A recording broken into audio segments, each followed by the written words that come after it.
Um outro matemático e físico chamado Friedrich Gauss, algum tempo depois, conseguiu solucionar o problema que Coulomb tinha aqui. O problema do porquê que aqui era elevado ao quadrado. Tá? O que Gauss fez? Gauss pensou assim, imagine que eu tenho uma carga elétrica no espaço. E essa carga elétrica no espaço, ela vai alterar esse espaço circundante ao redor dessa carga. Vai provocar alguma mudança nesse espaço. Vamos imaginar que não provocasse mudança nenhuma. Ora, se uma carga estiver no espaço e não produzir mudança nenhuma nesse espaço, ora, é como se aquela carga nem existisse. É ou não é? Certo? Imagine a ausência total de qualquer coisa. Vácuo absoluto. Bom, não vai acontecer nada, porque não tem nada ali. Mas se eu colocar alguma coisa ali, naquele espaço, naquele vácuo, colocar alguma coisa agora ali, essa alguma coisa não vai preencher um espaço ali? Vai ou não vai? Se antes não havia nada, não acontecia nada, agora tem. Se eu coloco ali uma carga elétrica, essa carga elétrica ela tem que alterar alguma coisa nesse espaço ao redor. Porque se não alterar, é como se não existisse. Mas existe. Então, se existe, alguma coisa vai ser perturbada ali. Aí Gauss pensou, de que maneira, geometricamente, eu posso analisar isso aí? Como essa carga elétrica, ela vai perturbar esse espaço circundante? Aí ele pensou, imagine uma segunda carga que eu coloque ali. Tipo, uma carga de mesmo sinal. À medida que eu aproximo a segunda carga da primeira, se as duas cargas têm mesmo sinal, o que elas fazem entre si? Elas se repelem. Essa carga aqui sente uma repulsão. E ela é maior à medida que se aproxima. Ela é menor à medida que afasta. E se eu colocar num outro ponto aqui, a mesma distância que a anterior?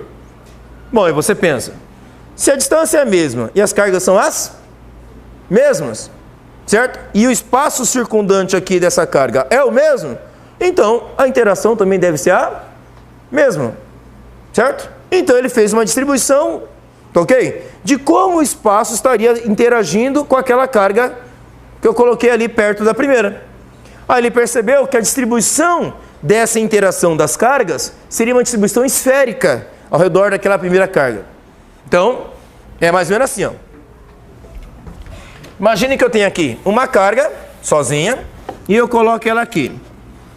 Tá, mas não sei o que vai acontecer ali, mas uma coisa eu garanto, deve perturbar esse espaço ao redor. Aí eu pego uma segunda carga pequenininha aqui e coloco ela aqui. O que essa segunda carga vai fazer com a primeira aqui?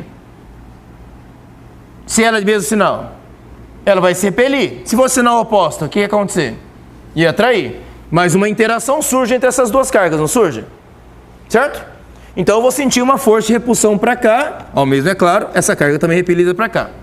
Mas se eu colocar essa outra carga aqui, a segunda carga, nessa posição, o que vai acontecer agora? Bom, agora posso imaginar que essas duas cargas vão se repelir do mesmo jeito, não vão? Aqui vai haver uma repulsão e aqui também. Mas se essa distância aqui foi a mesma que a anterior, e o espaço é o mesmo, como é que deve ser a relação entre essa força aqui e a anterior? A intensidade será a mesma, só que vai apontar numa direção diferente, certo? Enquanto que aqui apontava nessa direção, aqui aponta nessa direção, certo? Se eu colocar aqui embaixo, essa segunda carga, tirar ela daqui e colocar ela aqui embaixo, o que vai acontecer com essas duas cargas? Vão se repelir também. Então agora eu tenho uma repulsão aqui para cima e uma repulsão aqui para onde? Para baixo. Mas e se essa distância for a mesma que os dois casos anteriores? O que vai acontecer com a intensidade dessa força? Se o espaço também é o mesmo? Também será a mesma, porém a direção e sentido será diferente. Aí vamos analisar, se eu fosse fazer um mapeamento, ok? De como essa carga interage com essa ao redor dela, eu vou perceber que as forças de repulsão, elas estarão divergindo nessa carga, dessa carga, certo? Como se estivessem todas divergindo, numa distribuição geometricamente uniforme em volta dessa carga. Então Gauss percebeu que a distribuição de forças que aconteceria ao redor dessa carga teria uma forma geométrica. Que forma geométrica ao redor dela? Bom, no plano seria uma forma circular. Mas se eu pensar no espaço todo ao redor, que formato eu teria? Uma esfera, exatamente. Então Gauss olhou para isso e viu uma distribuição esférica ao redor dessa carga aqui, certo? Aí ele pensou, Se essa esfera, ok, faz uma distribuição de uma superfície, ok, que pode interagir com aquela carga que foi colocada aqui no entorno, o que acontece se eu imaginar agora uma esfera mais distante? A interação vai ficar mais forte ou mais fraca? Mais distante. Bom, segundo a análise preliminar de Coulomb, o que aconteceria se eu aumentasse a distância? A força deveria diminuir. Mas a pergunta era, por que elevado ao quadrado? Entendeu o que Gauss está tentando responder? Diminuiria, mas por que elevado ao quadrado? Aí Gauss percebeu que essa distribuição aqui também seria uma distribuição esférica. Maior, só que uma intensidade menor de força.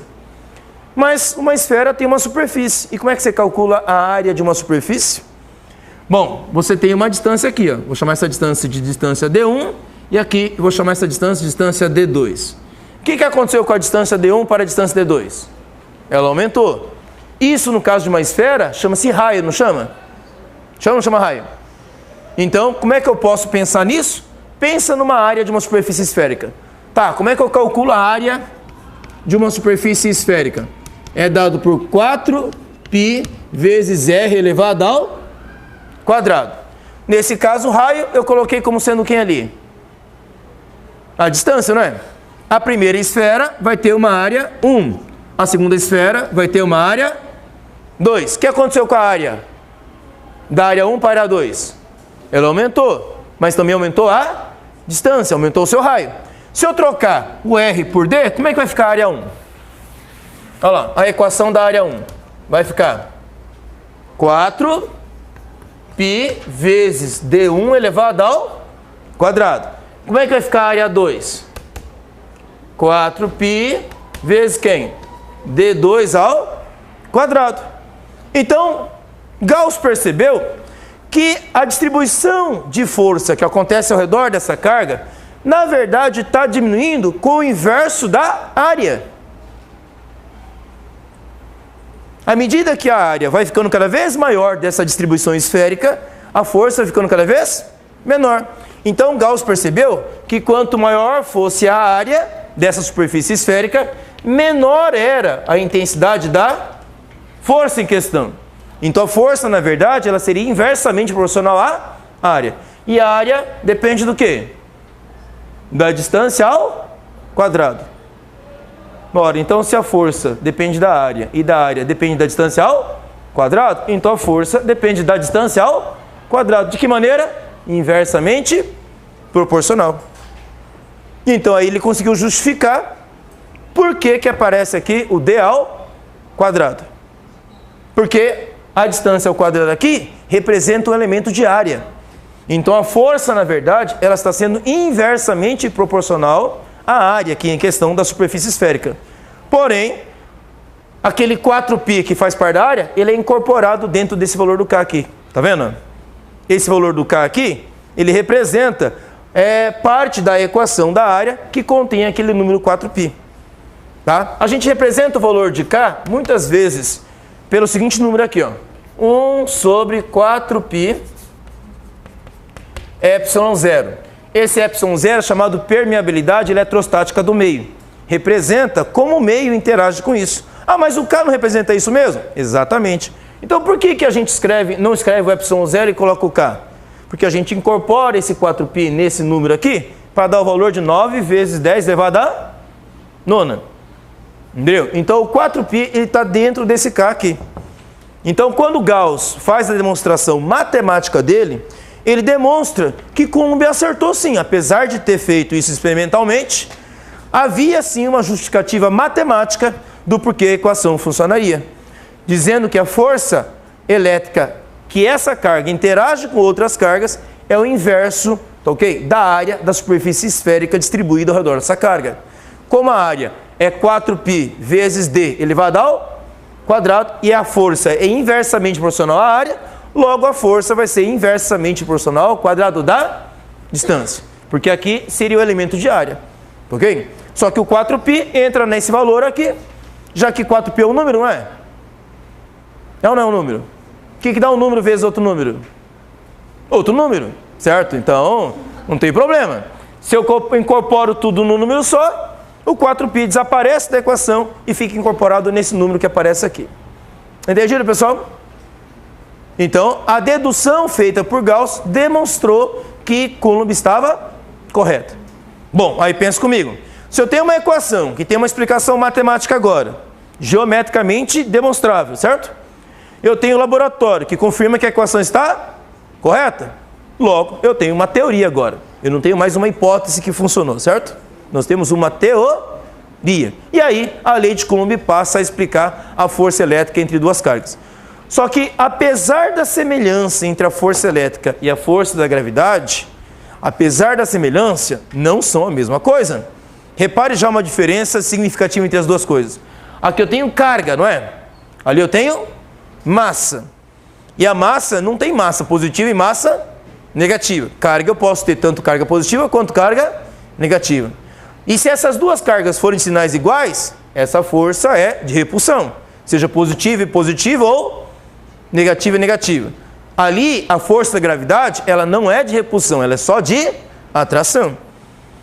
Então, enquanto aqui é só atrativo, aqui pode ser tanto atrativo quanto repulsivo, o que mostra que as naturezas são bem diferentes, porém, matematicamente, semelhantes. Tá? Então, essa semelhança entre as forças ali mostra uma natureza de que uma coisa talvez pudesse estar ligada com a outra. Mas o fato de talvez estar ligado não significa que sejam a mesma coisa. Por isso foi necessário fazer uma análise mais detalhada disso aqui de outra forma. Tudo bem até aqui? Tá? Bom, agora essa lei de Coulomb vai servir para quê? Bom, vai servir para explicar um monte de fenômenos agora. Tá? Vamos usar isso para explicar algumas características importantes aí das estruturas elétricas. Nós falamos lá atrás, quando nós falamos sobre a estrutura do átomo, que o átomo ele pode ter uma quantidade de carga maior no núcleo dele, de acordo com o número de prótons que ele tiver. Por exemplo, um átomo como o hidrogênio, ele só tem um próton no núcleo. Então, ele tem uma carga positiva apenas ali dentro. Mas se eu pegar o átomo de hélio, quantas cargas positivas ele tem dentro? 2 cargas positivas, porque ele tem 2 prótons. Então, o que aconteceu com a quantidade de carga no núcleo? Aumentou. Se eu pegar o átomo de lítio, ele tem 3 prótons no núcleo. Isso significa, então, que ele tem mais carga elétrica ali dentro. Então, se nós considerarmos aqui, tá, o átomo de hidrogênio primeiro, vamos pensar no átomo de hidrogênio aqui, ó, o H. Ele tem um próton e um elétron apenas. Se ele tiver apenas um elétron, como se ele tem apenas um elétron aqui, eu só tenho uma carga negativa aqui e uma carga positiva. Tem atração entre esses dois? Tem ou não tem? Tem, negativo e positivo. Mas vamos pensar no hélio? Olha o hélio aqui, ó. Olha o hélio. Ele tem quantas cargas no núcleo? 2 cargas positivas, apesar de ter 2 nêutrons aqui também, certo? Mas na sua eletrosfera, ele tem quantos elétrons? 2 elétrons aqui, ó. Um aqui e vamos desenhar outro aqui, certo? Então eu tenho 2 cargas negativas e 2 cargas positivas. O que aconteceu com a quantidade de carga? É maior, tanto a negativa quanto a positiva. O que acontece com a força aqui entre as cargas? Vai ser maior no átomo de hélio ou menor, ok, do que o hidrogênio aqui? Maior ou menor que o hidrogênio?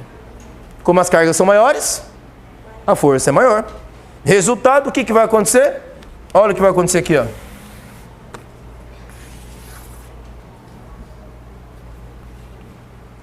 O átomo de hélio é menor que o átomo de hidrogênio.